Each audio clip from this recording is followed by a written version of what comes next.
Okay, so the tranny's bolted up. We got the body back down on it again, obviously. Checked all the clearance. I got plenty of clearance everywhere. The only thing we're probably gonna have to do is this corner right here on the transmission where that protective pan bolts onto. That corner is gonna have to get cut off just on this side to give me a little bit of extra room for the down pipe and the crossover pipe. But this side here, that looks to be just fine. I don't think I'll have to cut anything off over there. And then the pan, where is it?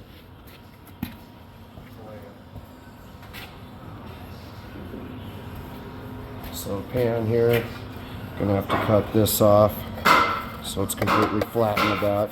There's old school shit versus LS. But that's not a big deal. I can just trim that right off. Everything else should fit on it. And then I may have to cut off that ear on both sides, or it'll just come straight down. And I don't even think I'd bother to put anything else in its place. I'd just cut it off, round it off, make it look good, and call it a day. So yeah, pretty happy with how all that fits.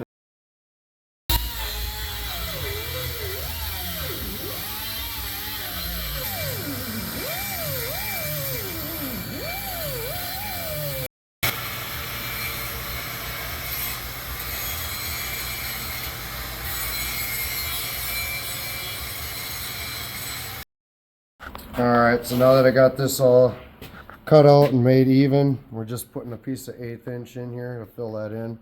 And I got one of these nice clamps that works on curved surfaces.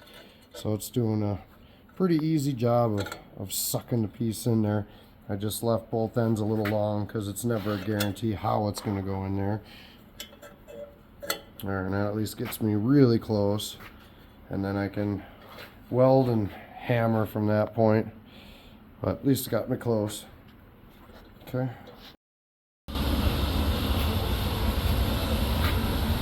So as you can see, the new cross member is all welded in, and the old cross member is all removed and smoothed out.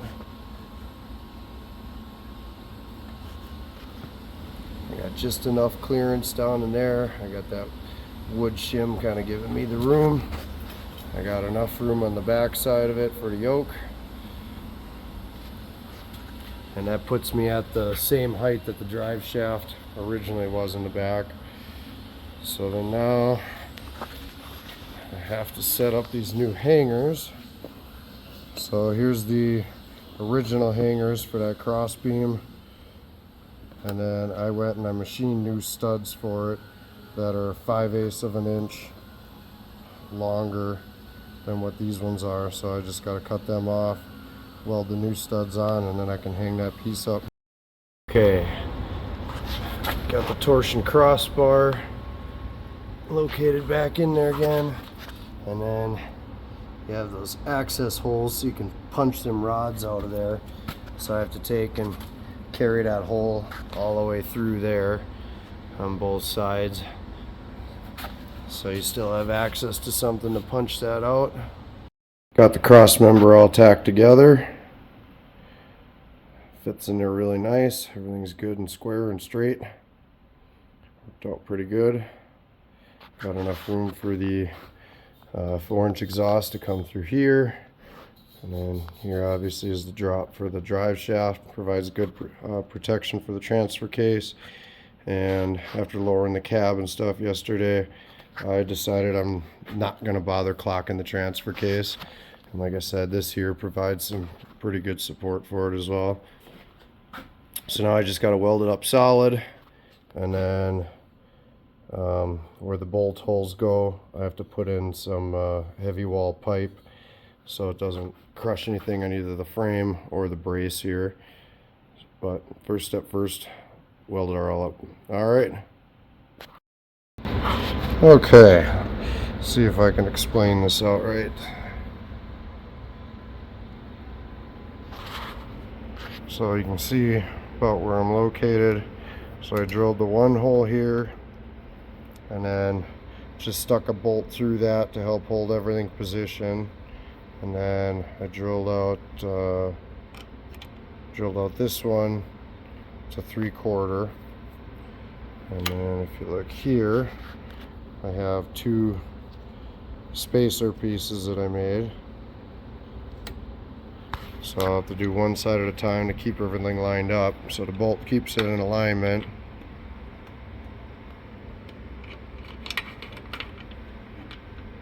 Come on, fucker. There. So I can stick them spacers in, use the bolt to keep it lined up. I can weld the top of the top part here and then the bottom of the bottom part.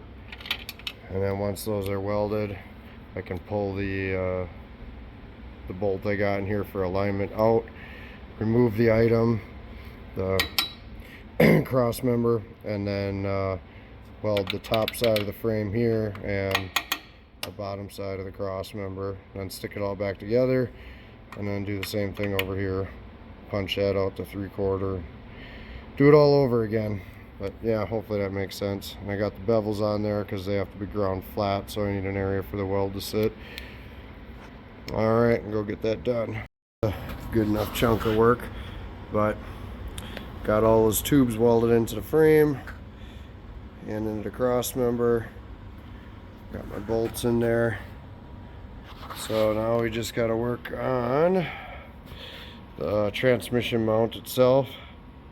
So I bent up this piece of flat stock already, and then at home I machined, come on you fuck. Yeah, I think you can see that. I machined out the tube in there to fit these bushings. So that tube, that tube will get welded on something about like that, and then that obviously gets bolted onto the bottom of the transmission, and then just got to make up an ear on each side that's welded onto there. So alright, go put that together. Got it all completed. I got the tabs welded on there, and there's the mount.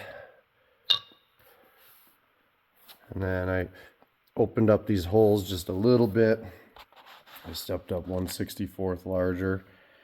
Everything fit just fine before, but I know how this stuff goes, and set it on the ground and sitting a little different or whatever. Depending on how it's on the lift, things kind of tweak and move a little bit, and I didn't want to fight like hell the next time I got to take that thing out or put it in. So I gave myself just a pinch of wiggle room. All right, let's get her installed. Okay, she's all installed.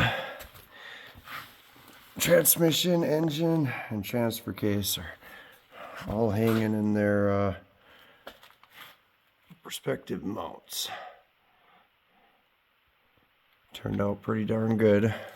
Thing sits really nice and solid. I got plenty of clearance for getting the pan off, and I got enough clearance in this corner here for the shift motor.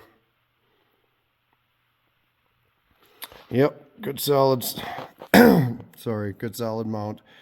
Got the oil pan deal to do yet, so I'm not sure if I'm going to pull the motor back out and do the oil pan, or start on the turbo kit, or start building the rear suspension. I don't know, I'll have to figure it out. I'll probably do oil pan next, just because then it's done. But all right, there it is.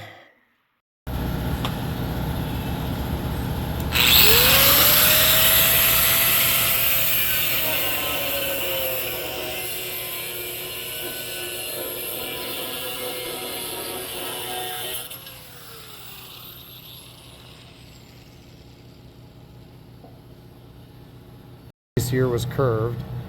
We need this curve knocked out, so we're making it square instead of curved. So coming off of here, it'll be a flat piece that'll be even with that. I basically designed everything on this oil pan that everything will fit to the inside. Like this will be the limit. All of these edges and all the pieces that I'm adding will be fitting inside of that edge. But we have to square some of these off. Like this one here, I just kind of eyeballed it to get it close. That's a little crooked. This one here is a little bit crooked, so I'll straighten those out with a square. So here's that pan getting welded together. So what I'm doing is just cutting little templates out of paper and then fit all those pieces together, tack them up and weld them in there. And then once I get that whole thing completely welded together, I'll weld it in the pan. If you look down in this corner, you're probably wondering if that's getting really close to the oh, fucking brain fart, windage tray. And it's actually going to hit the windage tray, but I either had to put like a twist in this piece, or what I ended up deciding to do was just to weld this all in, and then I'll come in here later and I'll cut a triangle out of that corner. There, I don't know, you can probably see better. I'll end up cutting a triangle out of this corner here to clear the windage tray.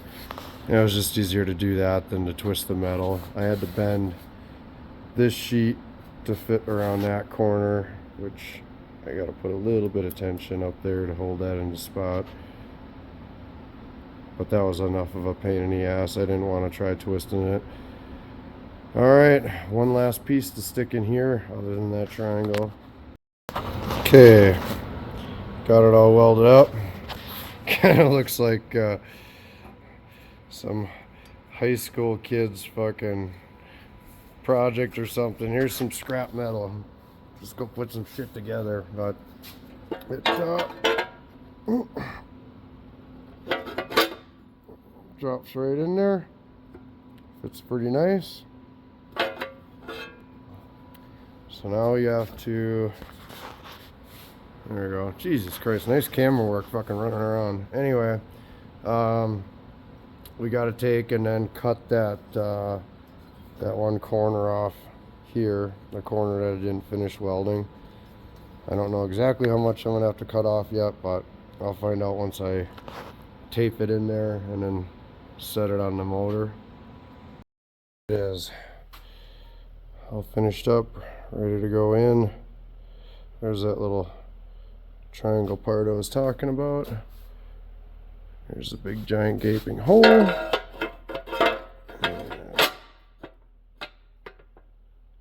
Fits right in there. Pretty good gaps all the way around. Alright, just gotta weld it in solid. Okay, well, you guys missed kind of a lot of stuff. I've been busy working on everything, and I didn't have my filmer here. Plus, I was just too busy and just wanted to keep going. Alright, so let's at least recap what it is that we all ended up missing. So I got the front steering all done. So I had to do 2 joints here and do the jog around it. I could have actually made everything work, possibly, but would have been really, really tight on the manifold. And I just didn't want to have it that close because I still want to put some heat shielding on here. So I just did a small jog. This is welded solid onto here, but the bearing can be pressed in and out. And then had to cut this down so at least there is still some collapse in here. One for, you want to make sure that you have some collapse in here for just the body moving up and down. But the other part of it is you want to leave a good chunk of room in here so that in the event of a front end collision, the steering wheel doesn't get shoved into the driver. It collapses here instead. So I have like, I think it's like 4 inches of collapse up here, something like that, which isn't a ton, but enough. And then the oil pan, yeah, that didn't turn out too good. So everything kind of went to shit with the oil pan. The cracks were worse than I originally thought. Here's the original oil pan that you saw in the last video. I just went out, got a brand new oil pan, much better quality casting, a little bit thicker, and I did everything that I did there, but remade the whole shit. It turned out pretty good, nice and clean. The only thing I ended up realizing later on was the spot that I picked for the oil drain back for the turbo. It's a little too close for my likings on the idler arm for the front steering. So I'm gonna cut this one off when I pull the motor back out and weld a new fitting slightly back further to get it a little bit farther away from that idler arm. And let's see once. And we got basically a whole rear suspension. So got rid of the leaves. We got our perches down here. Use the original factory location up front there. Everything's got grease zerks on it. I did 2 holes in here, depending upon our ride height that we're doing. And then the braces up here. I got 3 holes on this end and 3 holes on that end. I ran through and did all the math. We have anywhere from I think it's like 47% to 130% anti-squat adjustment, depending on what we end up doing with the bars. And I've seen some other people, they've run a bar like across here, kind of scooting it behind the fuel tank and then run another bar up.